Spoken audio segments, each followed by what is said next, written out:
What's going on, guys? Billy here, and with the release of every new DJI drone, they implement new features that make it stand out from the rest. It sort of separates it from the pack as the brand new drone. But sometimes we see those features that make that drone so special trickle their way down. So a great example of this is Panorama. I believe it started with either the Mavic Air or the Spark. I could be wrong, correct me if I am, but now it's pretty much on any DJI drone that you can buy, from the Mavic Pro to the Phantom 4 to the Phantom 4 Pro to the Mavic 2 Pro. I mean, it's basically on every single drone, but there is one drone that has a ton of unique features, and those features haven't made their way over to any other line of drone, and that is the Inspire 2. I've been flying mine now for the past 6 or 7 months. My workflow revolves around that drone, and it comes with a ton of features that, again, aren't available on the Mavic or the Phantom, and that's why I continue to choose the Inspire as my daily drone. So today what we're going to do is go over 10 unique features of the Inspire 2 to show you guys why it's my daily drone. So the first feature that is unique to the Inspire 2 is the ability to control your maximum descent speed. So if we open up the DJI Go application and head into the advanced settings under the main controller settings, you'll find the spot that says max descent speed while diving. From here, we have the option to choose preset speeds from 8.9 miles per hour all the way up to 20.1 miles per hour. There's an important warning reminding us that changing this speed may disable obstacle avoidance when diving faster than the preset 8.9 miles per hour. At first, this is something that I sort of brushed over as I was originally setting up my Inspire 2. I figured, why would this be of any benefit? But now, after cranking it all the way up to 20.1 miles per hour, I don't think that I can live without it. In fact, I look at other drones and I say, why is it coming down so slowly? That warning they give you, though, that the obstacle avoidance is disabled if you go any faster than 8.9 miles per hour, is definitely something that you need to take into account, because I've almost smashed my drone into the ground so many times, and sometimes I've actually almost put it down into the water when flying over, say, the Long Island Sound or the Atlantic Ocean, which is something that I do pretty often. So you really do have to be careful when you're enabling a maximum descent speed of 20.1 miles per hour. It's really quick, especially when you're coming in sport mode, but after a while, it's something that you definitely get a hold of. I'd recommend practicing, say, high in the air, get comfortable diving at that speed, and once you do, it's a game changer. Just to put into perspective how fast this drone comes down from the sky, we have to compare it to something like the Mavic 2 Pro. If we're just coming straight down with no other movement, the average vertical speed is about 6.5 miles per hour. The same goes for when we are diving, so when the drone is flying forwards and is descending at the same time. As shown on the screen here, the maximum vertical speed is 6.5 miles per hour. In person, that might look like it's coming back down to the ground pretty fast, but now check out the Inspire 2 as we dive downwards. If you haven't seen this feature tested before, you might think that something is wrong with the drone and it's actually just falling from the sky. Looking at the screen here, as we are quickly flying forward, the drone is barreling down to the ground at a speed of 20-ish miles per hour. Not only is that number crazy, but look at how fast the ground is closing in on the screen. It really does give you an adrenaline rush. So why would you want to do that? Why would you want your drone to fall from the sky at a maximum descent speed of 20.1 miles per hour? And to that question, I've got two answers. First of all, to get the shot. It opens up so many new possibilities. You're able to keep up with almost anything, especially if you've got to get down on the ground and in the action, you can get there in no time. Also, I like to fly through the mountains. Living in Pennsylvania, there's a lot of mountains. Going down to Virginia, there's also a lot of mountains, and being able to keep up with the slope of the mountain as I'm going down, being just above the tree lines, is such an exhilarating feeling, and the footage looks amazing. Also, another reason that really doesn't have to do with getting footage at all is just the fact that you can get the drone back to you faster. So when you flip that thing into sport mode, you descend as fast as you can and you fly back to yourself as fast as you can. As long as you're careful, you can be back landed on the ground in under 30 seconds. Whereas if I've got the Mavic 2 and I'm 600 feet away, I'm 400 feet in the air, I get back and I'm still at 300 feet in the air, and I've got to sit there and wait for 30 or 40 seconds for the drone just to come and touch down. Overall, being able to use a maximum descent speed, or being able to set my drone to descend at a faster speed, saves time, which gives me more time in the air to shoot. Stemming off of the maximum descent speed, the second feature that's unique to the Inspire 2 is its overall top speed, which I believe DJI promotes is around 58 miles per hour, but according to my DJI Go 4 flight records, I've pushed this drone to a top speed of 67.3 miles per hour, and I probably had a ton of help from a tailwind. But aside from being a total joy to fly, the top speed allows you to just get things done faster. You can get to locations even quicker with that top speed, and also it opens up a ton of new shooting possibilities possibilities, just like with maximum descent speed. For example, this shot here was taken with the DJI Mavic 2 Zoom, a drone that is very fast at 45 miles per hour, but towards the end, I struggled to keep up with the Patco train going over the Ben Franklin Bridge in Philadelphia as it just exits the frame. This, however, is not the case with the Inspire 2, as I can beat the speed of the train going over the bridge, which can make getting a clean shot tough, as I have to pace my speed with the speed of the train, which sometimes can vary.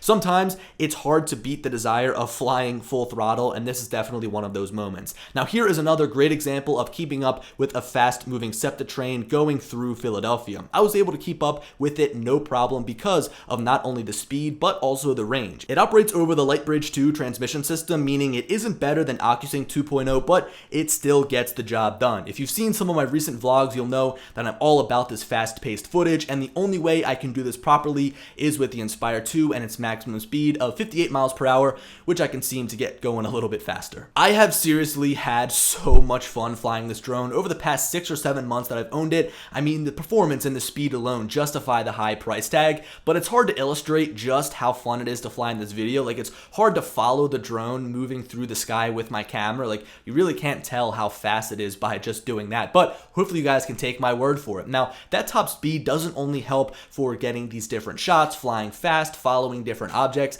It also helps as sort of like a utility thing. Like, you're able to get from shooting location to shooting location really fast. It does save a lot of time up in the air, thus saving you battery life. A great example of this actually is Charles Island in Milford, Connecticut. And I love flying this island, and getting out there with a Mavic or a Phantom can take a minute or two, but with the Inspire, I feel like I'm there before I'm even ready to start shooting, as crazy as it sounds. It just overall saves time. The next few unique features of the Inspire 2 are going to be surrounding the camera, and with this drone, you're able to choose from 3 different options. You've got the Zenmuse X4S, the Zenmuse X5S, or the Zenmuse X7. I've got no idea what happened to the Zenmuse X6. I guess they must have just scrapped it or skipped a number, just like Samsung did with their Note series.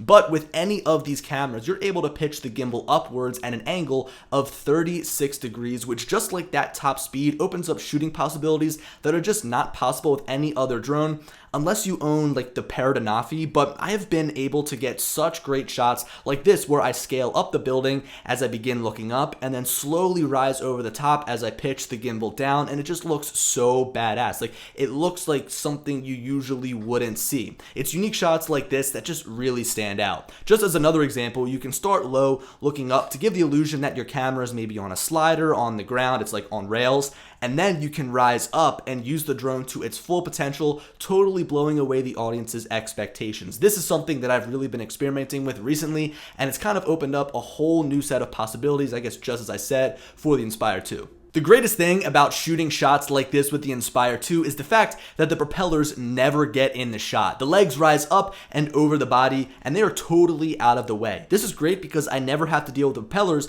in the shot like I do with the Phantom when I'm flying in sport mode, and they kind of take up the whole entire top half of the screen, or with the gimbal being restricted like with the Mavic series in sport mode because of the design of the gimbal being tucked underneath of the body. So the swappable cameras underneath are definitely a cool feature, but I'm not really going to harp on that. What means more to me is the fact that the camera underneath can rotate 360 degrees, and that is the 4th unique feature that I want to cover about the Inspire 2. Now, it does eventually come to a stop, as you'll see here, but as long as you can work around that, it can open up the door for some great shot opportunities that are unique but a lot easier to do. Like this one right here. In order to shoot this with a Phantom, I would have had to simultaneously rotate the drone as I was flying, which would have just been tough, and I probably wouldn't have even been able to replicate this same effect. But with the Inspire 2, all I have to do is fly straight and rotate the gimbal as I fly. Now, before you leave your comment, yes, the Mavic 2 series can do this, but it doesn't have the same range of motion that the Inspire 2 has. You can open up a whole plethora of shot opportunities, not only by yourself, but also if you have a dual pilot with you that's going to be able to control the gimbal by himself. The next unique feature is the fact that this drone has a dual camera system, and although it might not be exactly what you're expecting, there's a tiny FPV camera mounted on the front for the pilot. Now, if I have someone that is flying alongside me as the gimbal operator, I don't have to rely on the main camera to show me what is in front of me. I can use this dedicated camera to see what lies ahead, while the gimbal operator can point the camera in any direction that he wants, like we just went over. Now, as you can see by this screen recording, the resolution really isn't that good, but it is stable stabilized by an independent 2-axis gimbal and provides some overlays to show the drone's angle. This is one thing that I hope DJI improves on in the next version of the Inspire series, because I think it is a very valuable feature to have. So for this next feature, depending on who you are, this could either be very small or it could be one of the most important features on this entire list.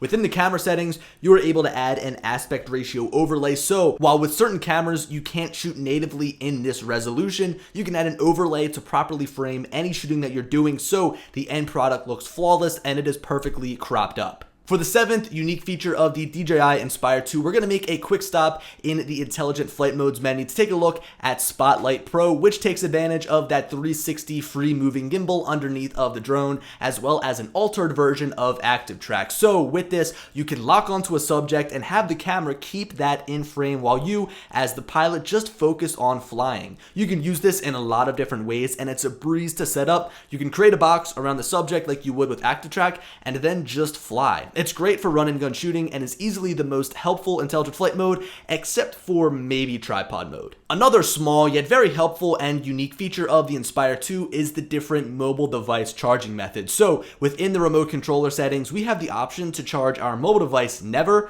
continuous, or smart. Never charges the phone, well, never. Continuous provides constant power to your mobile device no matter if the remote is turned on or off, and smart only charges your device when the remote is turned on. This is helpful if you want to customize how you manage your power, because maybe your tablet or phone is dying and you need to charge it up, or maybe your remote is dying and you need to cut the power off going to your mobile device. Another great feature that is somewhat unique to the Inspire 2 and low-key might be my favorite feature on this entire list is the hot swappable dual battery system. Now, there is one caveat. You're going to have to buy 2 batteries for one single flight. Each battery is like $159, so it can be a little bit pricey, but it does come with its benefits. So first of all is redundancy. If your drone is up in the air and one of the batteries stops working, or maybe one of the batteries comes dislodged, you've got another battery to rely on and you get the drone down safely without the drone just falling from the sky. Another great thing is that you can hot swap these batteries while you're on the ground. So once I land, I can take one out, replace with a new one,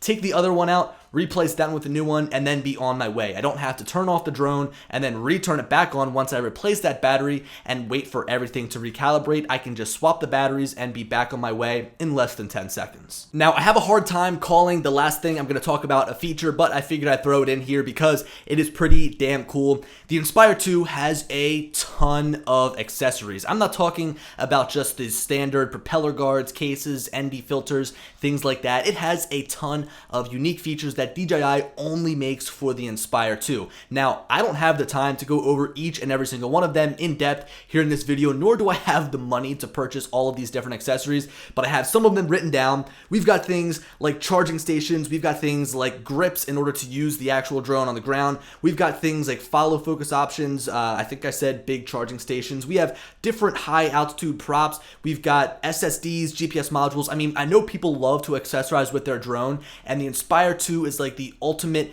accessorizable drone because you can buy so many different things that can transform how the drone operates and how it flies and shoots. So guys, that about wraps up this video. I had a ton of fun making this video. In fact, I think I had a little bit too much fun because now I think I'm going to go outside and fly my Inspire 2. If I persuaded you to purchase one, I'm going to leave a link to it down in the description. It is a very big investment, but trust me, if you buy it, you're going to forever thank me because it's a ton of fun. Anyway, guys, I hope you enjoyed the video, and as always, I'll talk to you later. Peace.